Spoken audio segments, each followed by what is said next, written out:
SME के साथ दो तीन प्रॉब्लम्स होती हैं। एक तो बहुत सारे प्रोडक्ट्स होते हैं। प्राइस कंपटीशन के सर्कल में नहीं फंसेंगे। Why product market fit is so important. किसी भी प्रोडक्ट को कंसेप्ट क्या चीज बनाती है। आज की डेट में कई तो ऐसे प्रोडक्ट हैं जिनकी टोटल कॉस्ट का 70-80% पैकेजिंग है। तो दोस्तों फिर से आपका स्वागत है शेखर फाइनेंस वाला के दूसरे एपिसोड के अंदर, जिसमें हम लोग बात करने वाले हैं प्रोडक्ट मार्केट फिट की, या प्रोडक्ट को आपको किस तरीके से प्रेजेंट करना चाहिए। तो एमएन सर शुरू करते हैं, है ना। इसमें मेरा पहला क्वेश्चन ये है कि एक राइट प्रोडक्ट क्या होता है, पहली चीज़, and why product market fit is so important. आपका प्रोडक्ट आपके बिजनेस का बेस है, क्योंकि that is the only offering you are giving to your customer. Correct. तो अगर वो प्रोडक्ट ऐसा नहीं होगा कि जो जिसको कस्टमर डिमांड कर रहा है या वो कस्टमर को वैल्यू क्रिएट कर रहा है, तो आपका प्रोडक्ट खरीदेगा कौन। करेक्ट। तो किसी भी प्रोडक्ट के लिए बहुत ज़्यादा ज़रूरी होता है कि जैसे हमने पिछले एपिसोड में बात की थी कि आप प्रोडक्ट बेच रहे हैं या कंसेप्ट बेच रहे हैं। तो किसी भी प्रोडक्ट को कंसेप्ट क्या चीज़ बनाती है कि अगर एक वेल थॉट ऑफ प्रोडक्ट है कि आप एक्चुअली कस्टमर की कौन सी प्रॉब्लम को सॉल्व करने के लिए आपने ये बनाया है, अगर आप उसमें इन क्वेश्चंस का आंसर दे सको और इमीडिएटली दे सको विद इन 10 सेकेंड कि आप कोई भी कस्टमर आपके इस प्रोडक्ट को क्यों खरीदेगा, और अगर आपको उसका एक यूनिकली डिफरेंशिएटर आप इमीडिएटली बता पाओ, तो इसका मतलब आपके उस प्रोडक्ट में दम है। और वो डिफरेंशिएटर जो भी है, इसे वैल्यू क्रिएशन बोलते हैं, कि ये प्रोडक्ट आपके कस्टमर को वैल्यू दे रहा है। तो उसके क्या फायदे होंगे कि एक तो आप उसके ऊपर प्राइस कंपटीशन के सर्कल में नहीं फंसेंगे, क्योंकि अगर कस्टमर को वैल्यू मिल रही है तो वो उसके लिए एक्स्ट्रा देगा। और दूसरा, अगर उसको कंटिन्यूस वैल्यू मिल रही है तो रिपीट सेल आएगी। मतलब आपको रोज रोज नए कस्टमर नहीं ढूंढ रहे, आपके पास एक रिपीट सेल भी आ रही है, depending upon the nature of repeated consumption of any product. तो क्या आप फ्रिज 5 साल में एक बार खरीदते हैं, लेकिन नमक आपको खरीदना हर महीने लेना पड़ेगा। तो ये उस प्रोडक्ट का नेचर है कि ये इसका कंजम्पशन एक कस्टमर लाइफ साइकिल में कितनी बार करेगा। इसमें सर एक चीज़ मुझे बताइएगा कि अक्सर एसएमई के साथ दो तीन प्रॉब्लम्स होती हैं। एक तो बहुत सारे प्रोडक्ट्स होते हैं, दूसरा कस्टमर की ज़रूरत पूरी नहीं करते या उसकी कंप्लेंट बहुत सारी होती हैं, तीसरा कस्टमर जो है नेगोशिएट करते हैं तो प्राइस बहुत नीचे करवा लेते हैं उनसे, और चौथा रिपीट ऑर्डर्स नहीं होते हैं। तो ये मेरे प्रोडक्ट के नेचर की कमी है ना। इसमें सबसे पहली जो प्रॉब्लम आती है कि क्योंकि मैंने कोई डिटेल स्टडी नहीं की तो मैं प्रोडक्ट लॉन्च करता चला जाता हूँ। ठीक है, उसके बाद क्या होता है कि लेट से मैंने 10 प्रोडक्ट लॉन्च कर दिए बिना सोचे समझे। अब एक प्रोडक्ट तो अच्छा बिक रहा है, लेकिन वो 9 बाकी के प्रोडक्ट की जो फिक्स कॉस्ट है वो पहले वाले प्रोडक्ट के सारे प्रॉफिट को खा जा रही है। करेक्ट। तो ये स्ट्रेटजी कि कितने प्रोडक्ट मैंने लॉन्च करने हैं, it should be A well thought of strategy. कि मेरा एक प्रोडक्ट चल रहा है, तो मेरे को उसका एक्सटेंशन ढूंढना है कि व्हाट नेक्स्ट। कोई भी प्रोडक्ट मैं लॉन्च करूंगा तो वो पहले दिन तो चल नहीं जाएगा, उसको एस्टेब्लिश होने में टाइम लगेगा। तो उस जो टाइम लग रहा है उसकी प्लानिंग मेरे पास होनी चाहिए कि इसमें 3 महीने 6 महीने का समय लगेगा। इस टाइम में ये प्रोडक्ट लॉस करेगा, लेकिन ये 6 महीने बाद it will be establish product. तो जो वो थॉट ऑफ स्ट्रेटेजिकल लॉस है आपका, तो वो बहुत ज्यादा प्रोडक्ट का तो आप बेयर नहीं कर सकते ना। तो it should be properly thought of plan कि मैं 2 प्रोडक्ट लॉन्च कर रहा हूँ, ये 6 महीने तक मुझे लॉस देंगे, 6 महीने बाद इनका ब्रेक इवन आएगा, और फिर उसके बाद ये तीनों प्रोडक्ट मेरे हाई सेलिंग प्रोडक्ट बन जाएंगे। उसके बाद मैं 2 प्रोडक्ट और लॉन्च करने की सोचूंगा। Good good good. सो यहाँ पर कोई फ्रेमवर्क हो सकता है जिसको यूज़ करके आदमी अपने इस प्रोडक्ट को मार्केट फिट बना सके? देखिए, हर चीज़ का फ्रेमवर्क है। फ्रेमवर्क क्या है? बेसिकली फ्रेमवर्क कुछ नहीं है।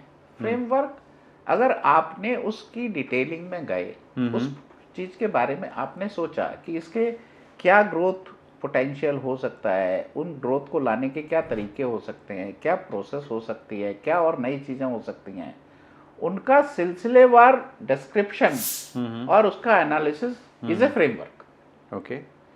तो अगर आप उन सारी समस्याओं को लिखेंगे कि एक प्रोडक्ट है, इसका क्या यूनिक फीचर है, कौन इसका कस्टमर है, क्या इसमें इनोवेशन है, कितने दिन में ये प्रोडक्ट ऑब्सोलीट हो रहा है। आपने देखा होगा ना कि आज से 50 साल पहले एक प्रोडक्ट आता था, वो सालों चलता रहता था। ओरिएंट पंखे 20 साल 50 साल चलते रहे। आज देखेंगे कि प्रोडक्ट की लाइफ साइकिल बहुत छोटी हो गई है। तो अगर आप कंटिन्यूअस इनोवेशन उसमें नहीं कर रहे हैं तो वो बेकार हो जाएगा।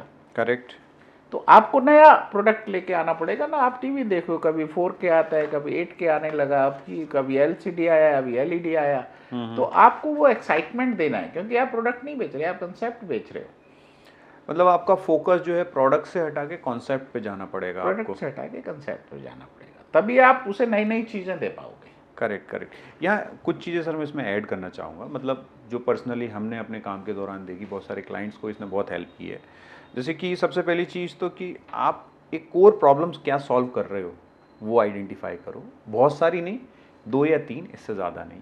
दूसरा, जो रियल कस्टमर्स हैं, मार्केट सर्वे जिसे बोलते हैं, रियल कस्टमर्स के साथ जाके एक और 1-on-1 आप करिए। वो लोग नहीं करते हैं, अक्सर मैंने देखा है, अंदाजे से काम कर लेते हैं। एंड तीसरा, उनकी जो ऑफरिंग होती है बड़ी कॉम्प्लेक्स होती है, उसको सिंप्लीफाई नहीं करते हैं। जो आपने बात बोली वो मुझे लगता है उससे बहुत रिलेवेंट है, क्योंकि कॉम्प्लेक्स सर्विसेज, कॉम्प्लेक्स प्रोडक्ट को बनाने में भी बहुत एनर्जी और टाइम जाएगा। बिल्कुल जाएगा। आप जितना सिंपल कम्युनिकेशन करोगे अपने कस्टमर के साथ, उतना अच्छा है। करेक्ट। और फिर प्रोडक्ट को ऐड करने के बहुत सारे तरीके हैं। आप उसकी पैकेजिंग है, उसके फीचर्स हैं, क्या क्या फीचर्स हैं, वो क्या वैल्यू ऐड कर रहा है, आप उसे किस चैनल से बेच रहे हो, ये सब प्रोडक्ट के फीचर हैं। बिकॉज पैकेजिंग में अगर आप प्रॉपरली डिस्प्ले कर रहे हो उसके कंपोनेंट्स को कि इसमें क्या क्या है, ये क्या प्रॉब्लम सॉल्व कर रहा है आपकी, क्योंकि आपको कस्टमर को बताना पड़ेगा ना। कहाँ बताएंगे आप? एक्चुअली सर इसमें मैं एक बात ऐड करता हूँ। हमने एक पॉडकास्ट शूट किया था एक मैन्युफैक्चरिंग यूनिट के साथ जो पैकेजिंग में डील करती है। एंड ही टोल्ड मी कि शेखर जी, आज की डेट में कई तो ऐसे प्रोडक्ट हैं जिनकी टोटल कॉस्ट का 70-80% पैकेजिंग है, टोटल कॉस्ट का। तो प्रोडक्ट की कॉस्ट तो 10 से 20% है। तो पैकेजिंग दोस्तों बहुत इंपॉर्टेंट चीज़ है, आप उसको हल्के में ना लें, बिकॉज आज की डेट में टच एंड फील बहुत इंपॉर्टेंट होता है। जब आदमी बाय करता है उस समय बड़ा रोल प्ले करता है। Okay, so now move to the next thing कि व्हाट इज़ द सर एक अगर हम बात करें किसी के लिए फ्रेमवर्क देना चाहें इसमें जो आपने बताया, उसकी अगर हम 2-3 स्टेप्स बताएं कि जिनके ज़रिए कोई आदमी अपने प्रोडक्ट को टिक मार्क कर सकता है कि मेरा प्रोडक्ट अब मार्केट रेडी हो गया है, या मार्केट रेडी करने से पहले मुझे ये 3 स्टेप्स फॉलो करने हैं, वो क्या क्या हो सकते हैं? भाई इसके लिए तो आपकी जो डिटेल्ड मार्केटिंग स्ट्रैटेजी है, जो डिटेल्ड मार्केटिंग डेटा है उसका, उसके वो प्रोडक्ट ऑलरेडी चल रहा होगा, उस अगर मार्केट में वो प्रोडक्ट अवेलेबल है जिसका रेफरेंस लेके आप अपना कोई प्रोडक्ट लाना चाहते हैं, तो आपको देखना है कि इस प्रोडक्ट में क्या कमी है। क्या ऐसा है कि मैं एक बेटर प्रोडक्ट ऐसा ला के दे सकता हूँ जो कि मेरे कस्टमर को थोड़ा बेटर सर्विसेज प्रोवाइड करे, और उस एक्स्ट्रा फीचर के बदले कंपेरेटिवली मैं उससे थोड़ा सा बेटर पैसे चार्ज कर सकूं। उसकी पैकेजिंग, उसकी डिलीवरी सिस्टम, उसकी लाइफ साइकिल, भाई कई बार क्या होता है ना, प्रोडक्ट की लाइफ छोटी होती है, क्या मैं उस लाइफ को थोड़ा सा बड़ा कर सकता हूँ, या उस प्रोडक्ट को मैं चैनल के माध्यम से जल्दी डिलीवर करने की कुछ व्यवस्था कर सकता हूँ। That is innovation in my logistic and supply chain. तो क्या मैं ये सब कुछ कर सकता हूँ? तो मेरे को ये देखना है उस प्रोडक्ट के बारे में, प्रोडक्ट लॉन्च से पहले की बात बता रहा हूँ, कि इसमें मैं क्या वैल्यू ऐड कर सकता हूँ, जिससे कि जो आज का कस्टमर है उसको मैं थोड़ी सी वाव इफेक्ट या को बेटर सेटिस्फेक्शन दे सकता हूँ। तो मुझे उसमें जाना चाहिए, और अगर मुझे लग रहा है कि मैं कुछ नया नहीं कर सकता, तो try to look for something else, something more relevant, और अदरवाइज फिर आप प्राइस पॉइंट पे ही कम्पीट कर पाएंगे। Correct correct. क्योंकि अगर कुछ भी नया नहीं है तो। इसमें एक बहुत अच्छा इंटरेस्टिंग सर मैं आपको एक एक्सपीरियंस शेयर करना चाहूँगा। What happened actually, one of my customer, he is a retail kirana store owner, है ना, छोटी सी किराने की दुकान है।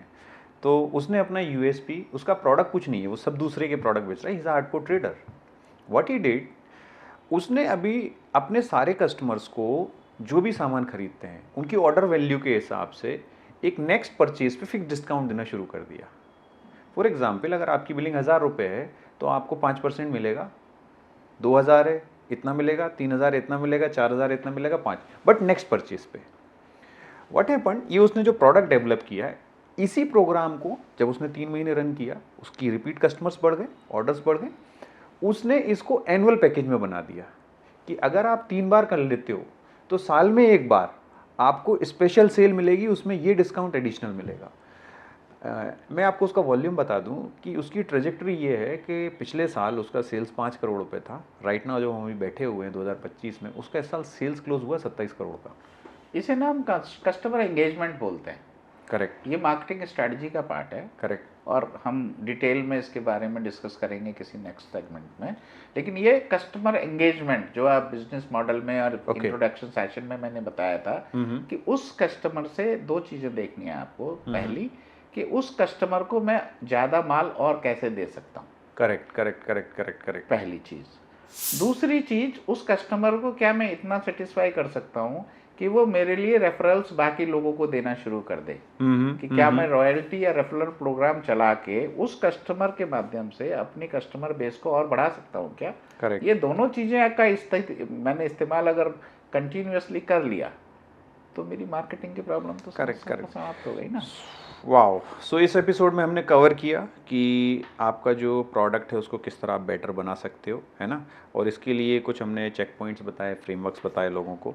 एक लास्ट में जो हमारी बात हुई उसको मैं अगर समराइज़ करूं तो आप लोग रिपीट परचेस रेट क्या है वो चेक करें अपने हर प्रोडक्ट का। उसके बाद SKU वाइज आपका कौन सा आइटम सबसे ज़्यादा बिक रहा है वो चेक करें आप। उसके बाद आपका कंप्लेन या आपका कस्टमर का जो फीडबैक है वो चेक करें आप, है ना।